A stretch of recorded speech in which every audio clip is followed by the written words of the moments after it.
Hello and welcome to the Storeroom of Scripture. I'm Jeff Johnson, and today we're going to be looking at Daniel chapter 7. This is the first chapter in the second half of the book of Daniel, and the first one in which Daniel has a vision of his own. This vision is of 4 great and terrible beasts rising out of the sea. The first beast seems clearly to have connections to Babylon, the kingdom of Nebuchadnezzar. We'll look at the connections there.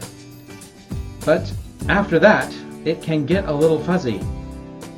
It seems clear that there are Medes and Persians and the kingdom of Greece represented in the beasts, but exactly how they connect to the beasts themselves is a matter of interpretation and much debate. In fact, interpreting this vision in Daniel 7 requires some humility on the part of the interpreters. We're going to look at the fact that despite having all the evidence in front of us, there can still be areas of uncertainty where one person takes it one way and another a different way, and they're both basing their interpretations on the best scholarship available. Often, what distinguishes one from another is how they connect Daniel 7 to larger theories about the end of time. And we will consider some of those connections, but try to let the text speak for itself. In fact, Daniel 7 is so involved, it will take us 3 sessions before we get to the end. And I hope by the time we do, you'll have a better appreciation for how Daniel and the end times fit together. Today we are in Daniel chapter 7. The tenor of the book changes. We have already talked about that up through chapter 6. Daniel is interpreting other people's dreams and visions. Here in Daniel chapter 7, Daniel begins to experience those himself.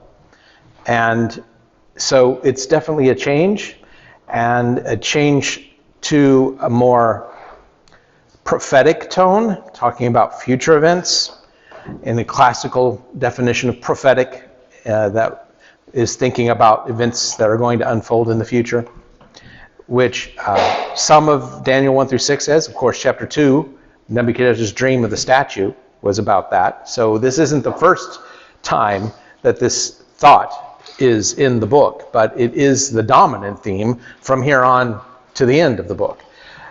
So it has not been predominant in chapters 1 through 6. The dominant theme of those chapters is the faithfulness of believers. Faithfulness of Daniel, the faithfulness of Shadrach, Meshach, and Abednego, in the face of living in a culture that is opposed to their faith and practice.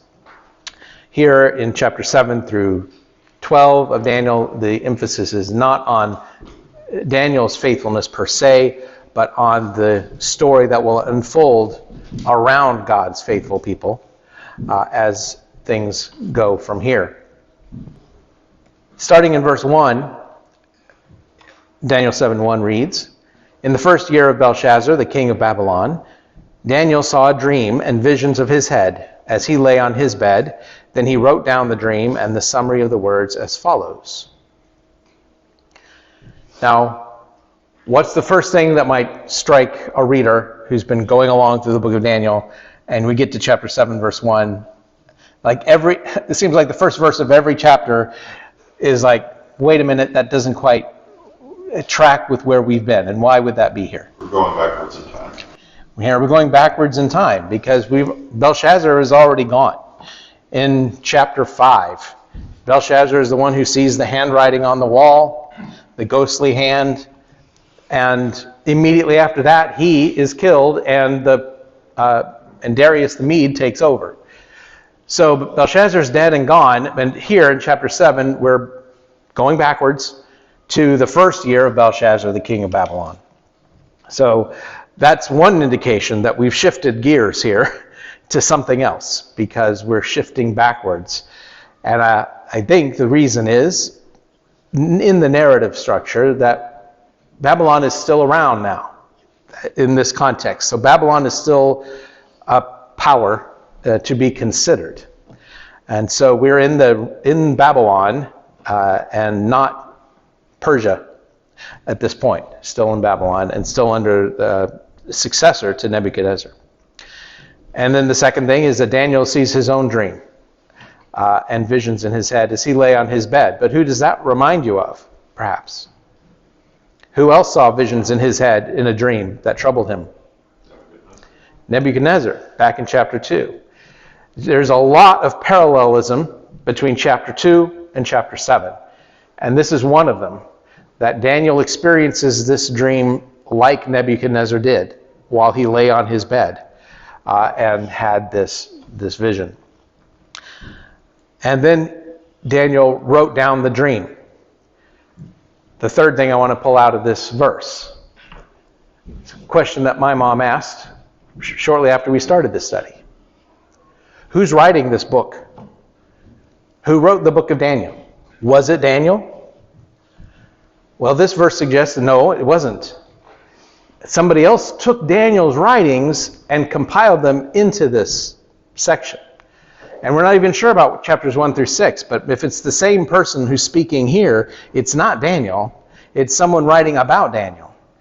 And at no point in the book has Daniel said I about himself, except unless he's the one talking to Nebuchadnezzar. So Daniel might refer to himself as I when he's talking to somebody, but it's not in the narrative. The narrative always refers to him as Daniel, not as I. But in this section, we will see a shift where Daniel says I, but we've been introduced to that by saying, Daniel wrote some things down, and now I'm going to put them together for you. So it's still somebody taking Daniel's description and putting them in place. And he says it's a summary. It's not just photocopy. It's him filtering what Daniel wrote, summarizing it in his own words, and then retelling it. Now, I'm sure some of the words are original because he does seem to quote Daniel talking himself. But I just want to point out that the book itself suggests a later person, someone later than Daniel himself, is putting this together. Do you know if there's any distinctions in the writing styles between the first 6 chapters and this chapter that was just maybe 2 different authors?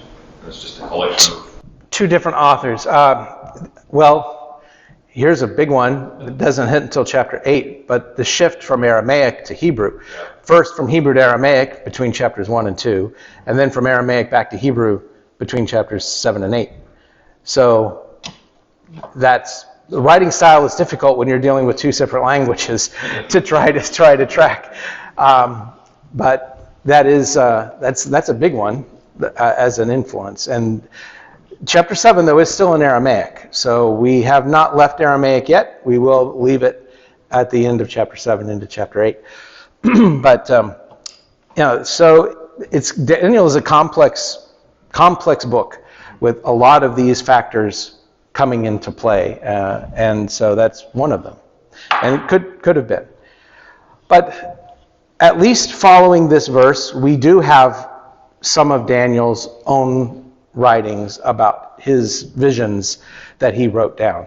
And towards the end of the book of Daniel, we'll kind of see why this start of chapter 7 also may play into our understanding of what happens throughout the book. But let's move on to the next couple of verses, Daniel 7, 2 and 3. So Daniel explained and said, I was looking in my vision in the night, and look, the 4 winds of heaven were stirring up the great sea, and 4 great beasts were coming up from the sea, differing from one another. So we have the 4 winds of heaven. Probably the 4, meaning that this is a wind coming from all directions, north, south, east, and west. It's like maybe a whirlwind. I mean, when winds come from all directions, it's usually a tornado or a hurricane or something like that. So it's a great storm of a wind upon the great sea. Now, what is the great sea that he has in his vision? Is it the Mediterranean Sea? Is it that particular spot? It might be. The great sea was used of the Mediterranean. It's the biggest sea in the Middle East, so it does get called that at times. But where in Scripture have we seen a vast ocean scene with the wind stirring above it? Genesis. In Genesis chapter 1, verse 3, 2 or 3. The Spirit of God was upon the waters. Now the Spirit is ruach, Hebrew ruach, which is the same word for wind. It is the wind of God. It is the Spirit of God. To a Hebrew hearer, there is no distinction because it's the same word. It's the ruach of God over the waters.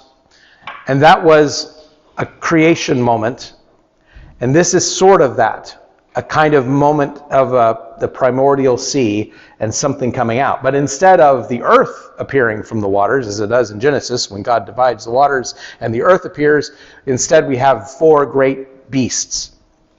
So something is stirring, something big is happening, and these 4 beasts. And all we learn about them here initially is that they come up out of the sea and they're different from one another. So it's not the same beast twice or the same kind of animal. Every one comes up and each animal is somehow different than the one before. Is the sea again humanity?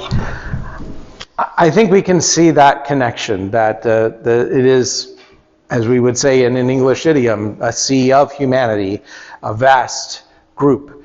That's one interpretation of this idea. And since we learn later, spoiler alert, the 4 beasts represent governments, 4 governments. It would make sense for this to be a sea of humanity because governments come from people forming them. So yes, that does make sense for that metaphor to apply here to this great sea and the beasts that come from it. So we get a rundown of the 4 beasts, chapter 7, verse 4. The first was like a lion and had the wings of an eagle. I was watching until its wings were plucked off, and it was lifted up from the earth, and it was raised on its feet like a human, and a human heart was given to it. So this first beast is a lion with wings, initially, until the wings are plucked off. Well, I've already said that this chapter has a lot of connections to the dream of Nebuchadnezzar in chapter 7. And the first thing described there about that statue was the head of gold. The head of gold was Babylon itself. And I think we see a lot of correspondence between this beast, this lion, and Babylon. This is a lion in front of the Ishtar gate of Babylon. So this is on a gate of Babylon, which was constructed by Nebuchadnezzar II, who is our Nebuchadnezzar from Daniel. There was actually an older Nebuchadnezzar from an earlier layer of Babylonian rule. This was Nebuchadnezzar II, our Nebuchadnezzar from Daniel. He built this gate, or had it built, and had this lion on that gate. And if you look closely at the lion, I don't know if you can tell, it has wings. It has something that looks like its mane, but it continues on down its flank, and it's definitely shaped in a wing-like fashion. There are others, perhaps a more famous one, with it's a giant statue of a lion with a human head in a Babylonian sort of way, but that's actually Assyrian and not in Babylon. This one is in Babylon. They picked up the winged lion idea, and this one is on the gate of that city. But it's pretty clear from the context that this first beast, the lion, stands for Babylon. And the idea of the wings being clipped and being stood upright and being given the heart of a man, that sounds like Daniel 4, where Nebuchadnezzar has the dream about the tree that's chopped down, and then he goes insane briefly, and for a time is acting like a beast, and then at the end of that, his sanity is restored, and it says he's been given the mind. It first was given the mind of a beast, but then he's given the mind of a man when it's over. Very similar to the description of what happens to this beast.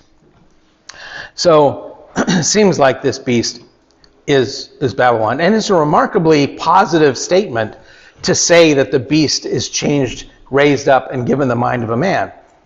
No other kingdom symbol is given that much credence. All the other beasts remain beasts through and through till their end. So it is interesting that Nebuchadnezzar and Babylon, and of course this is the time of Belshazzar. We can't ever forget that timestamp. So Nebuchadnezzar is dead.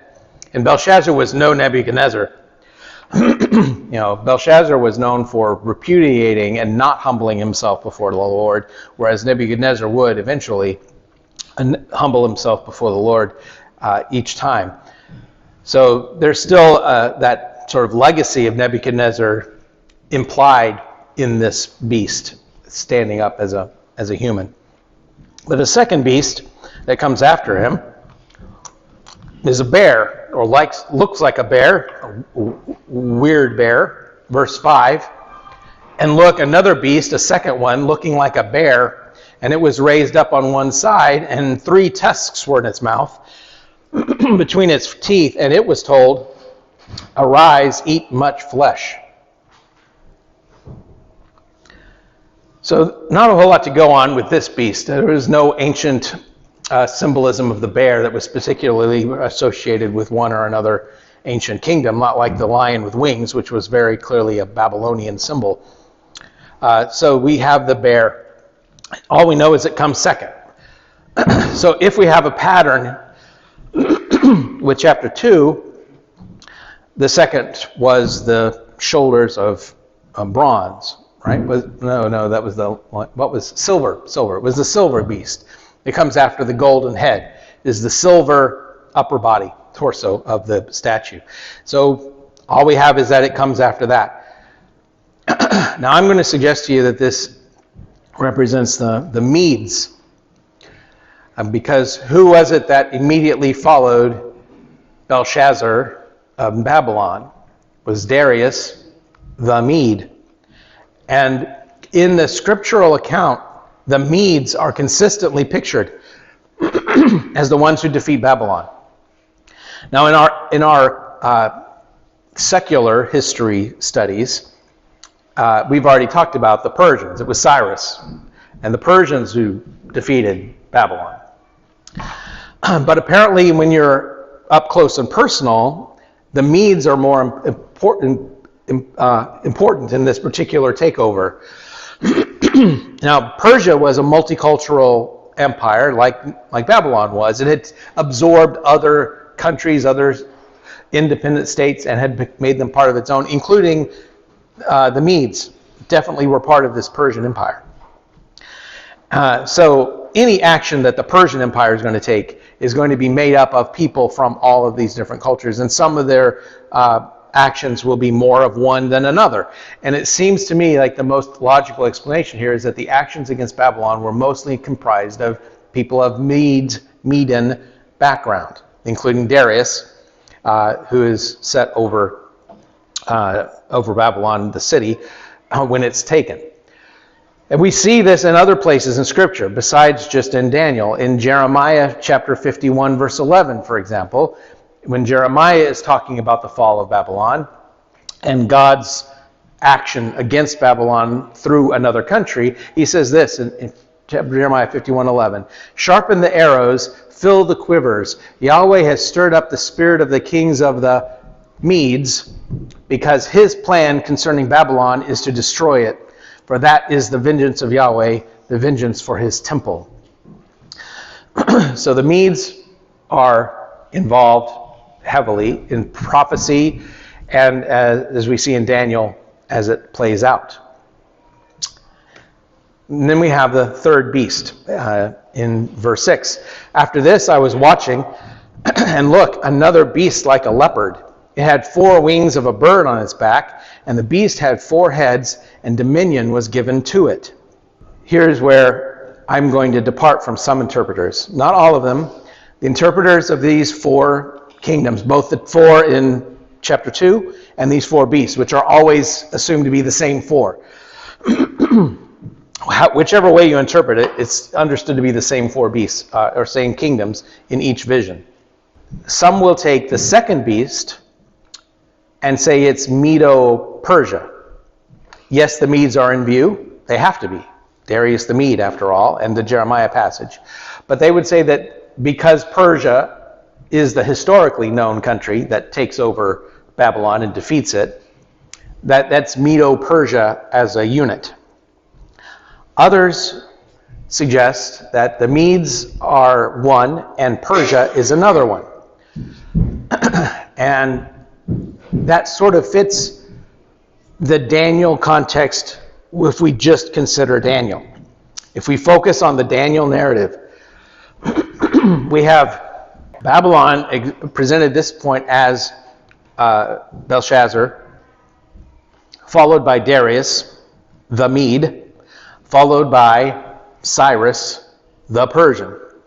So the context of Daniel per se has those three in the sequence. And Daniel crosses all three of those. Of course, he starts with Babylon all the way through Belshazzar, and then he's through Darius, which is only one king. And that's, some people will see that as the bear is lifted up on one side. This mention of just one connects to there's only one king of the Medes who is over this area at this point. But then Persia comes along. And the four wings are kind of like the four winds. It represents a vast covering of space. Okay? And the Persian Empire was one of the biggest until the Greeks, which I know are on the horizon. And see, that's the other thing. If you see the second kingdom as Medo-Persia, then the third kingdom is the Greeks. And they're the ones who took over from the Persians. But if you see the third one as, or the second one is only the Medes, and then the third one's Persia, well, then the fourth one's the Greeks. We'll get to that in a second, but here's one reason I think, the one connection between the two is in chapter 2, verse 39, we get, after you another kingdom inferior to yours will arise. And look, that's the only mention of that second kingdom. It gets barely a mention that it's even there, which is one reason why it seems to stand in for Darius and the Medes, because he's barely there before he's gone. He gets the one story. I mean, it's a good one, the Daniel in the lion's den, but that's his only thing. And then he's out there, and then Cyrus is in there with the Persians. So the third kingdom is going to rule over the whole earth. This kind of resonates with the four wings covering, and then the dominion that's given to it. It suggests this totality of power. But look, the four, what do the four heads mean? The four heads can go a couple of different ways. If you go with the Greeks, then the four heads are the four generals that follow after Alexander dies without an heir. If you go with the Persians, well, there's an implication in Daniel 11, verse 2, that there were 4 kings of Persia. Now, technically there were more, but as we have seen with other biblical issues, sometimes it's only the prominent ones that really matter. And in Daniel 11:2 we read, "Now I will reveal the truth to you. Look, still 3 kings will arise in Persia, and the 4th will get abundance of great wealth, even more than all of them. And when he becomes strong enough through his wealth, then he will stir up everyone against the kingdom of Javan." And Javan, or Javan, that's Greece. It's one way to refer to it. It's the geographical area where Greece was. Is there any possibility that Nabonidus would actually be the second kingdom? Darius would be one of the kings of the Medo-Persian Empire? Well, with Daniel 7, I don't think Nabonidus per se factors in, but there have been those that suggest that those who do see some difference between the vision of chapter 2 and the version of chapter 7. One scholar, only one that I read, but he's a persuasive one at times, he suggests in chapter 2 that those are the 4 kings of Babylon. That statue is just Babylon, and the other kings of the 4 layers of the statue are Nebuchadnezzar and 3 other kings, which there are before they fall to Darius.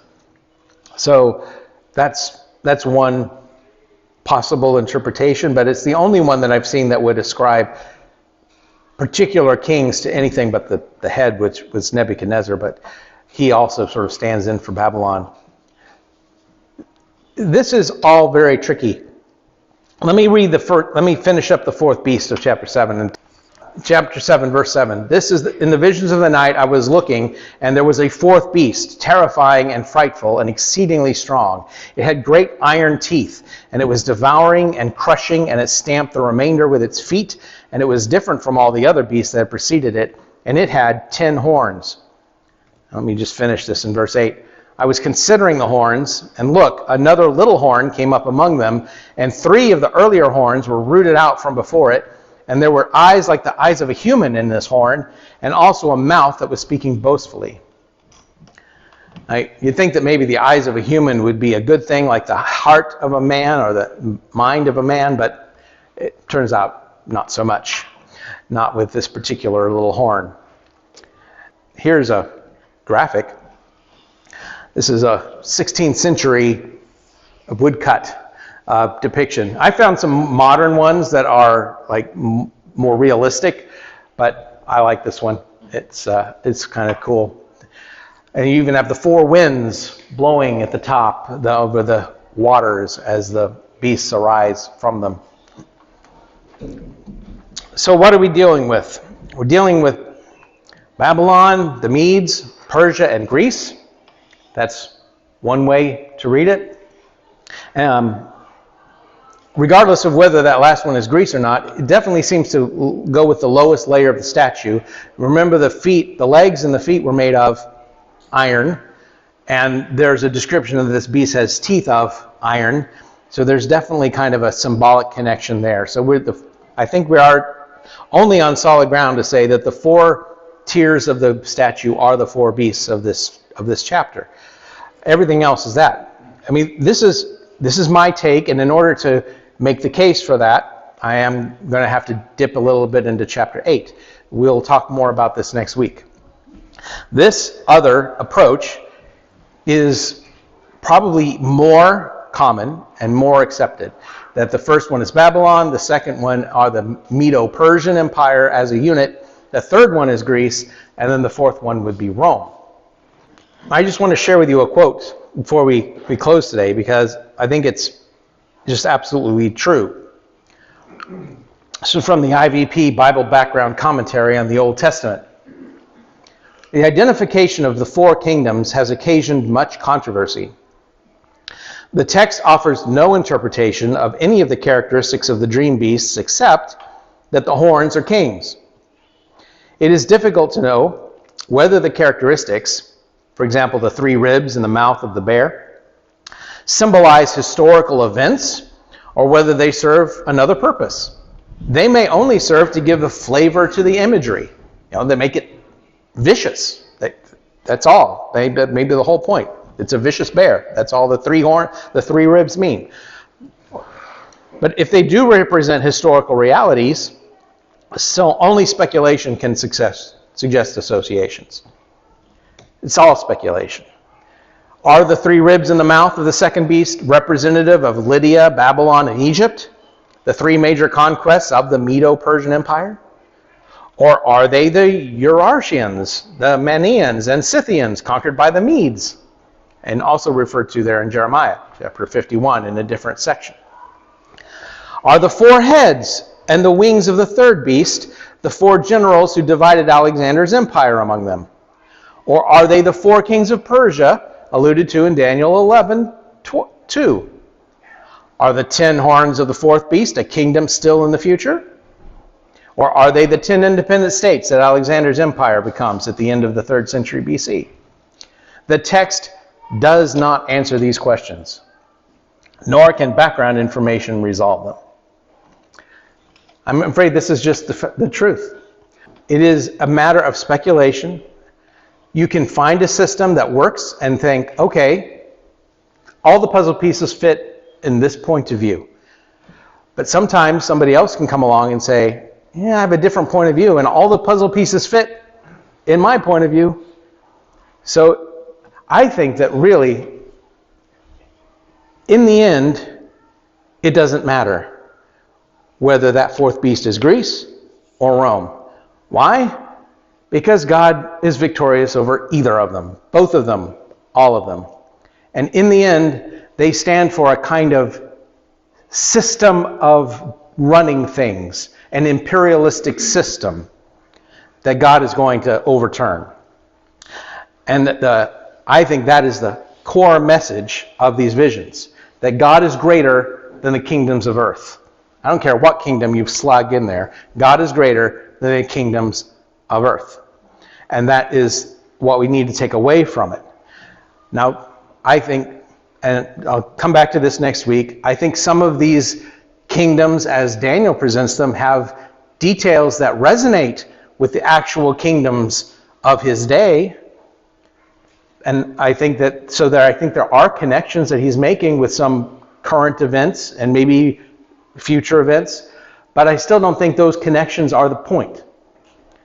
The point is, God is going to defeat all human systems of government and establish his own, the rock from the 2nd chapter, and the Son of Man from chapter 7, whom we will see next week.